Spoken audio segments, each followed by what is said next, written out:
Well, hello there, ladies and gentlemen, and welcome to today's topic. The question I've got for you, sliding across the banner at the bottom of today's screen, is how resilient are you? And while we're on the subject, how resilient are your team to cope with the stresses and the strains of running a business, running a team, running a sales territory, or whatever you find yourself in a circumstance to do? I'm, of course, Ambrose Blowfield from the Sales Mastery Company.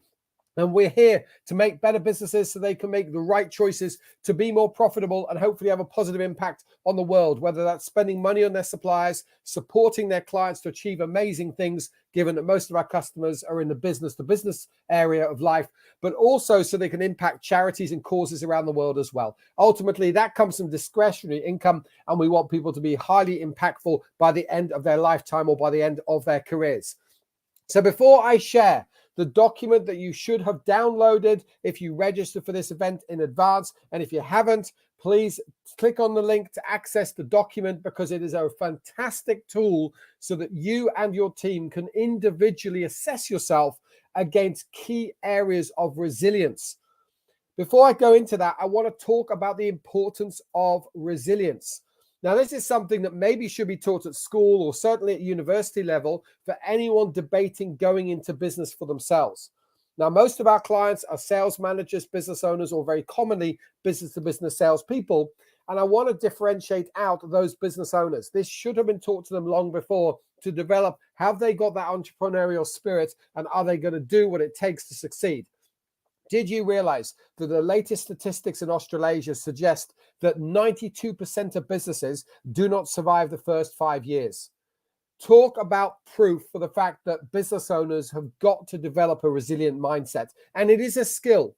It is, yes, you can argue it's an attitude as well, but the fact is, this is a practical skill for us to develop as a person running a team or running a business. In fact, I remember studying business at university in both France and Switzerland and the UK, but also we were told, 80% of businesses fail. So you had a 1 in 5 chance of survival. Now it's 8% survive. If you are running a business or a team and you've gone past 5 years, I take my hat off to you and say, congratulations, you're clearly resilient, because you probably weathered the storm of an economic cycle. Typically, economic cycles happen about once every 8 years. If you've gone past 5, you probably had a boom and bust and back to boom again cycle. So the reality here is you've weathered the storm. It is fantastic. If, however, like most of our viewers and like most of the people we engage with regularly, you are leading a sales team as a sales leader or sales manager, or if indeed you are a B2B salesperson, then I want to make sure that you understand that resilience is a critical part of your mindset development, which is why I'm going to go into some practical skills today in that area, at least to start and know where you are. Now, the reality aspect around this is you will not close every sale. In fact, if you or your team members have a 100% conversion rate, then I'm sorry, but shame on you for not putting your prices up. You should lose the odd client from time to time simply based on the fact that you are more expensive than others. I have no issue around that. Now, if others are delivering a better overall package or better overall solution or better overall technical situation and support, I probably do have concerns about how your business is pitching itself. But unless you are the largest player in the global marketplace, you're not going to buy cheaper than anyone else, which means as a long-term strategy, it seems unlikely that being the cheapest should be the sole thing that you focus on. So please get really clear around that. I want you to be able to miss out on your sale exclusively based around price. If you miss out on every sale based on price, maybe your pricing strategy needs to involve your marketing team and also your finance team better. But the reality here is missing out on the odd one, that's good. Go win the ones that are profitable.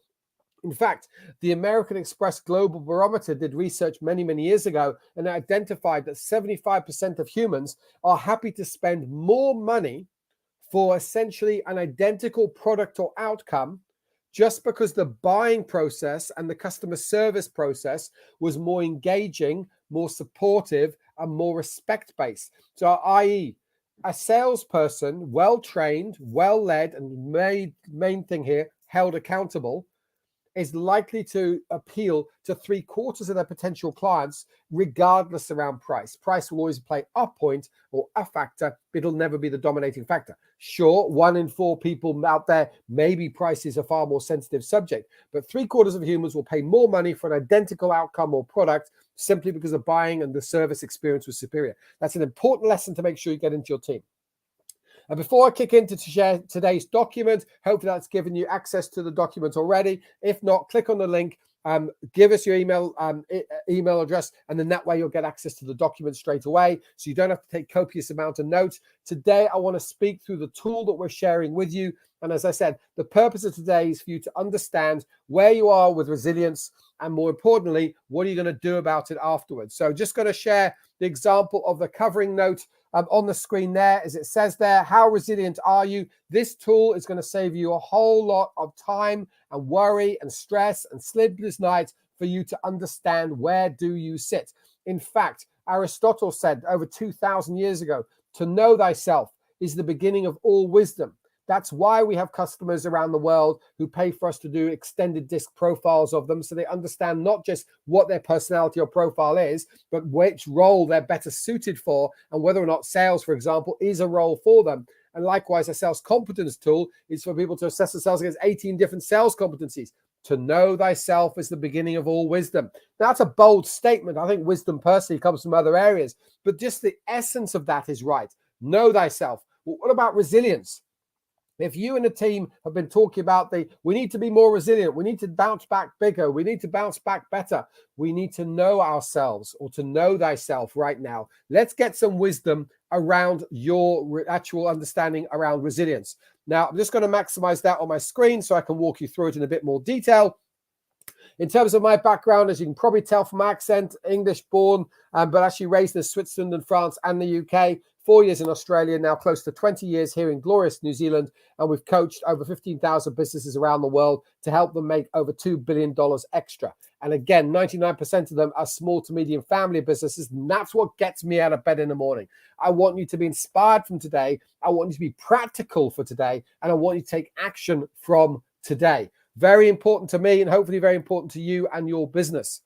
So what I'm going to walk you through, and again, there are experts who spend their lives coaching and training people in this space. For us, this is something that we just want to honor and acknowledge. The Connor Davidson Resilience Scale is not something we created ourselves. Otherwise, it'd be the Ambrose Blofield Resilience Scale. And we thought, well, there's no better tool that our customers should get exposure to and get an understanding for. There's no better tool. So let's go back to the people who know what they're talking about in this area. We're good in certain areas. We've written over 300 courses, but hats off to those that are clever in terms of psychologists and researchers out there. This scale gives you a clear-cut measure of exactly how resilient you are. On a score of 0 to 100, how resilient are you right now? It is also an exercise I'm going to encourage that you and your team members maybe do in, say, 6 months' time. Maybe don't even wait until 12 months' time, so you get a great gauge or measure on where are we individually, and therefore where are we collectively. Are we moving up and feeling more resilient, or moving down and feeling less resilient or more burnt out? One of the things in the last 2.5 years has shown us with the global pandemic is the fact that people get fatigued, they worry, they stress, and that will detriment their resilience. If you're not broken by now, you were almost broken last year, I can assure you. And therefore, congratulations for those of you who did break 6 or 12 months ago. Well done for putting yourself back together again and getting back on the horse, so to speak. So let's look at it. Now, as I talk through today, you're welcome to, having downloaded this virtual tool, you're welcome to fill it in as we go. Maybe you've already filled it in, and today it's just a video to recap on what it is. But this is a 25-question step-by-step guide, so you can score yourself at one end of the spectrum of not at all, the middle of the spectrum being the true some of the time, and the positive end of the spectrum, true nearly all the time. So this is about, we go through it step by step. So the first question you ask yourself is, on the scale of the 0 to 4, I'm able to adapt when changes occur. Because resilience is not about avoiding pain. It's not about avoiding knockback. It's not about avoiding circumstance, although that takes a bit of wisdom and certainly a bit of planning. It's about us responding. How well and easily do we bounce back? How natural is it for us to bounce back? Think about an average child, 3, 4, 5 years old, who says, are we there yet? In the back of a motor vehicle on a 3-hour journey. And the parents go, no, we're not there. And they bounce back like that. 2 minutes later, are we there yet? No, we're not. We've got 3 hours to go. Is it 3 hours yet? The resilience in a young child is phenomenal. In fact, generally speaking, for most people's psychological understanding, it takes till the age of 11 to 13 before we develop our true pride and our true ego. And then we stop asking for things that we don't think we can get the answer to because we're not that resilient to bounce back like a child. A child is not limited by pride. And if you're a parent, you'll know exactly what I mean right now. So first step, how well do I, how am I able to adapt when changes occur? Be honest with yourself. Number two, have I got one close and secure relationship? That could be someone as a sibling. It could be someone as a flatmate. More likely, it's going to be someone you're married to or a long-term partner. Down the bottom of there is a really important point, if I may, for point 5. If you haven't been through 3 and 4, read it yourself. But point 5, please. Past successes give me confidence.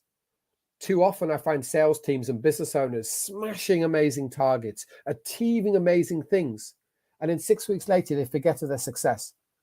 They forget that they put huge amounts of effort in and they did win over and above. And I often find myself, particularly in our Sales Mastery Academy, coaching people to remind them of, well, tell me of a time when you went up against the odds and you still achieved. And then when people are forced to, they'll go, oh yeah, I've done that before. It's like, of course you've done it before. That develops resilience. Sure, hardship develops resilience. In British speak, we say that's character building. Let's send them to a tough school. It'll be character building for them, otherwise known as resilience building. It doesn't actually build character, but it does develop resilience and other skills. The reality here is you can also develop resilience by getting good at something and respecting your success in that without being arrogant, without getting lazy. It's a great thing for us to do. The one at the top of here, point 6, I try to see the humorous side of things when I'm faced with problems. Laughter is the best medicine in many, many cases. It's been proven the case for the last 2.5 years, certainly for many people who surround themselves with positivity.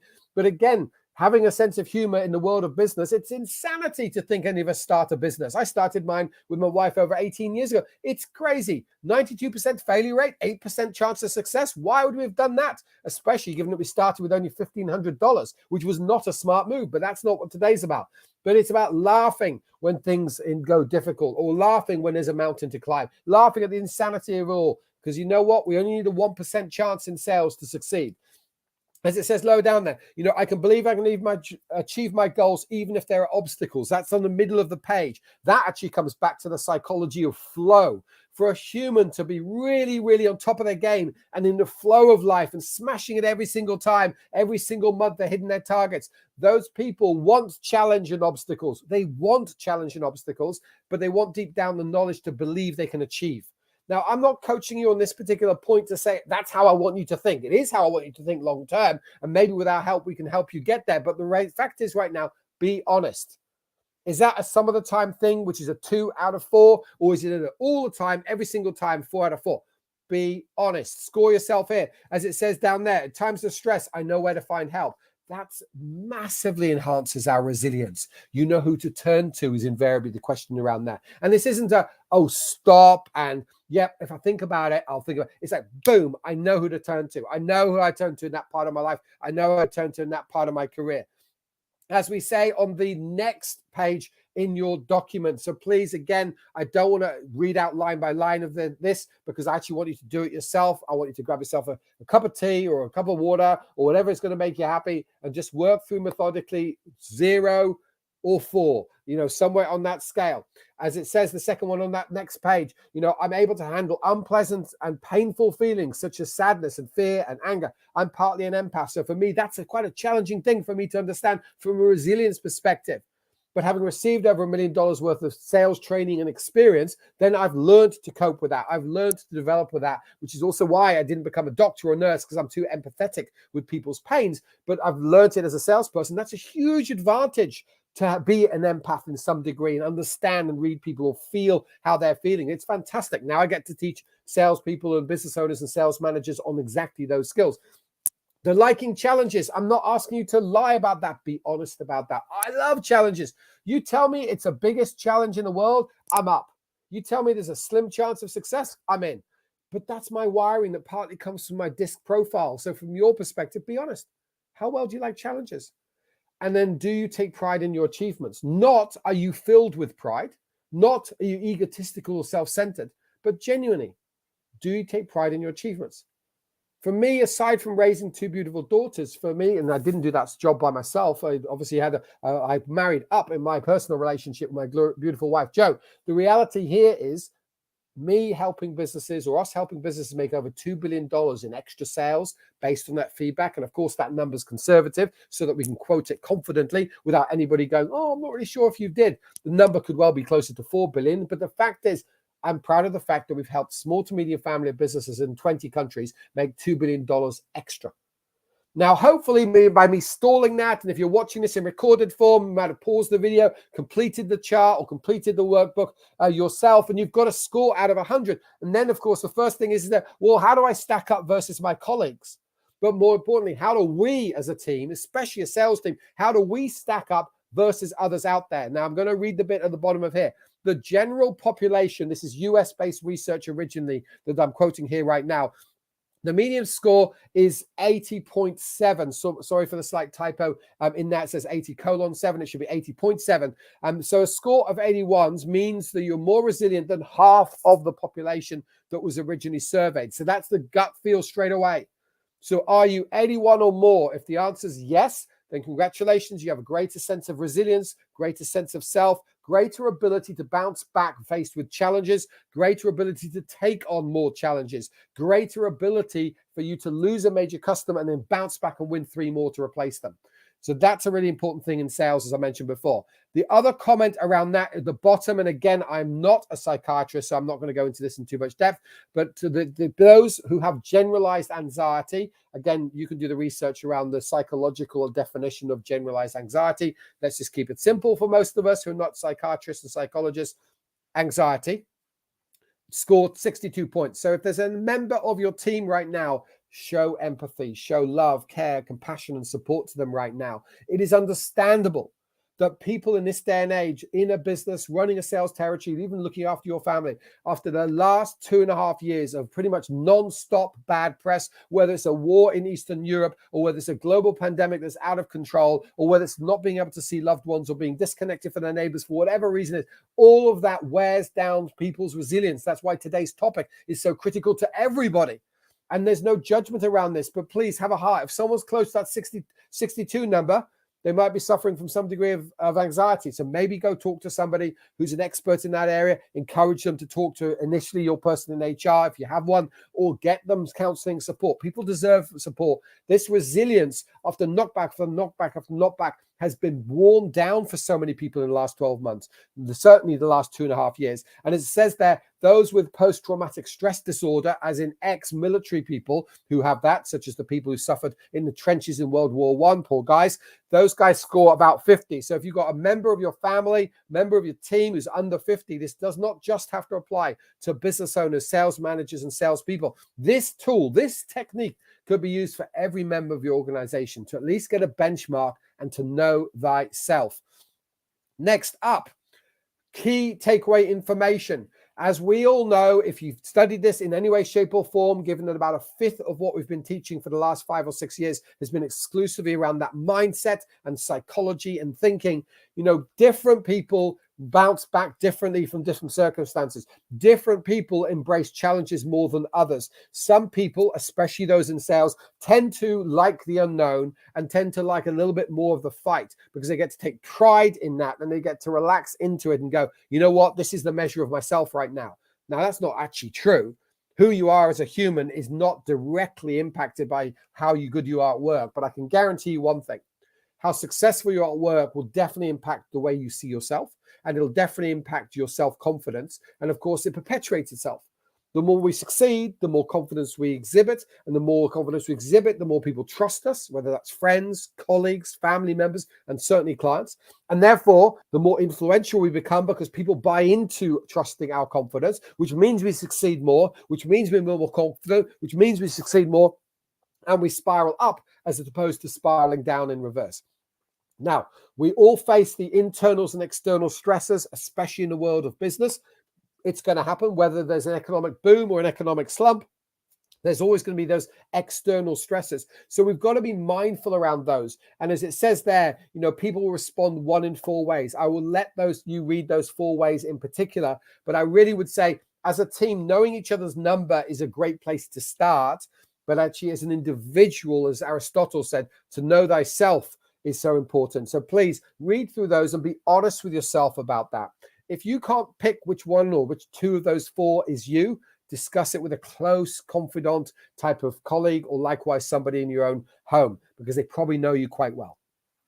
Now, the other comment that I want to make around this is this area of resilience is fundamental to all walks of life. It would apply to children, although they might struggle to answer the 25 questions. So you may need to explain it to them. But I think it's a really great tool, not just for the world of sales and business, but for you to share it with your community. It could be a member of your church, a member of the, somebody down the road, a member of your family. Get an understanding about where you are. And ideally, world best practice would be to do it every 6 months, maybe every 12. But to get a measure on where you are right now, it's a useful thing. I can remember for us, given that 3/4 of our business used to be online, 3/4 of our business used to be face-to-face as opposed to online training. Now, we've been doing online training for 8 or 9 years before the pandemic happened. But given that 60% of our clients are in Australia, when we weren't allowed to fly to Australia in the second quarter, obviously, or April specifically of 2020, we lost 3/4 of our income. The thing that was interesting for my wife is we sat down, and the first thing we said was, holy smokes, what do we do? And then the next response was, well, what do we do for our clients? My wife's response, being a slightly dominant profile from an extended disc perspective, but also having been my business partner for back then 16 years, now 18 years, she said, well, it's just the GFC all over again. When the global financial crisis hit New Zealand, most of our business was in New Zealand. And although there was a lag from America washing through Europe and then eventually hitting New Zealand, it kind of skipped Australia because of the mining boom. But the reality was she said, well, it's just like the global financial crisis where we lost 2/3 of our opportunities. We had to do 3 times the amount of work to make one sale, 3/4 the amount of marketing effort to make one sale. So for us, it was the moment she said that, I was like, yep, got it. Okay, we're going to work 3 times as hard. And then, of course, we clicked into the second part and said in 2020, how decimated are our clients around the world, given that different countries are working at different ways? Some people were, relying on exports and travel. Yes, that was 3/4 of our income. But for a family like us, given that we had 8 or 9 years of experience in online space, cranking that up to be 100% of our income did not take much because we had the capacity and the capability to do it. We just had to work long days. For us was, how do we help other teams be resilient around the world? Now, there are a few things we did.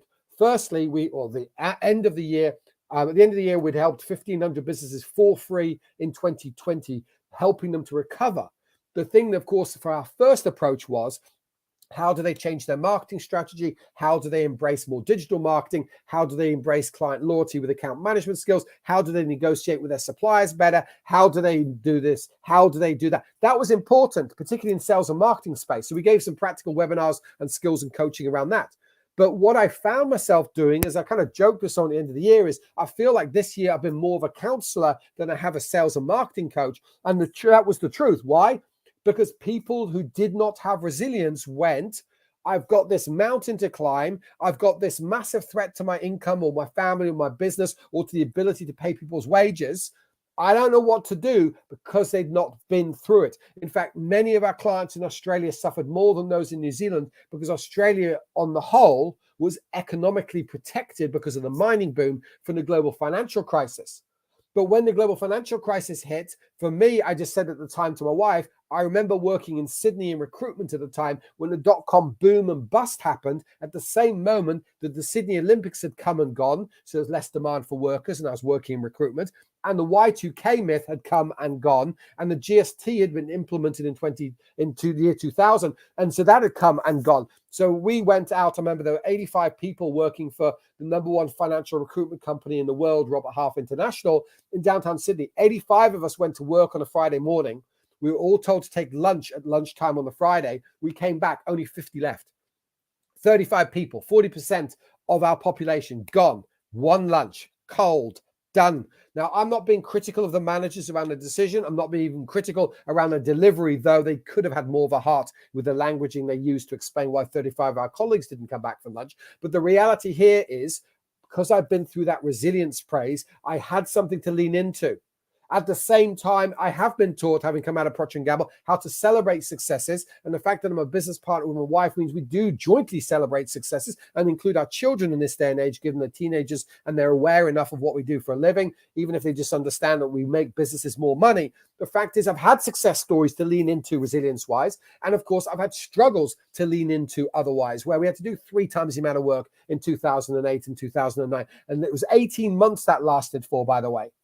And what we were saying to people in 2020 was, pace yourself. It's going to be a couple of years. Pace yourself. That's part of resilience, where you can see the end, but also it's reachable. It's such an important thing to get right.